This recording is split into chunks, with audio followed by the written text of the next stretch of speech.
มันได้เป็นแห้งก็จะไปใส่มันได้มันมีเครื่องสิแล้วมันยังสิขามมันได้ไปเตอจังสิมันหูควบเพื่อกันเลยอุ้ยก็คือป้านี่ก็ว่ามันห่วงทางสิทางคุณโคไปยังสิใส่บ่ยังสิซับตรงนี้ป้าในน้ำนี่แหละบ่ได้มันเป็นยังไงวะยัย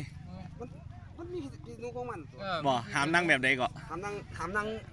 งจังซี่ละนั่งห่างนั่นมันเป็นหำเขาอ่ะเป็นหำไอ้ลีแม่นอยู่หางลีหางก็ไม่นั่งเลยครับมันไม่ห้อยกับทางโกโก้เสียบใบใหม่กับหามใบมันหูปลาเห็นปลามันสินี่มันสิหูเลยกินนี่ขั้นสูบไปนี่มันสิติดอยู่น้ำใบหญ้าใบยังมันหูเลยกินในมือเท่าเลย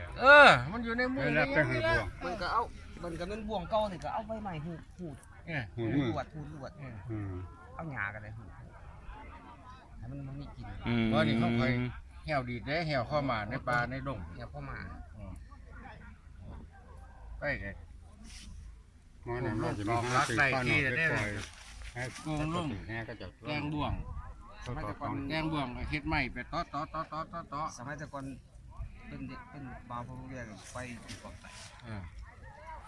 มันเป็นบึงหนาวมันเป็นป่าเมืองใดนี่อยู่แถวประจวบอยู่แถวทับสแกบอกว่าจะลงภูเก็ตคือหมู่ข่อยภูเก็ตกับไปภูเก็ตข่อยอยู่8 ปีภูเก็ตว่าแต่ข่อยบ่ได้ไปข่อยไปลงดำแหล่แน่ทำไมดำแหล่พุ่นละดำแหล่ก็นาแหล่นาเบิ่นแหล่ผมข่อยก็2 บาทอยู่ภูเก็ตนั่นแหละ2 บาทมันก่อนจะเห็นมันมีแต่คนขี้เกียจเท่าเลยเหมือนกับฟ้าไงเหมือนกับฟ้าหน่อยเหมือนสูบ3 ก้องเหมือนพอสูงเหมือนเป็นเจาะเหมือนก้อแก้วมึงคงเน็ตนี่ออกไปเราบอกเราไว้คนนี้มีแต่คนเล่าว่าของมันหากินไงแต่ก่อนภูเก็ตมันบ่กินปลาน้ำจืดเด้มาแล้วปลาดอนมันมา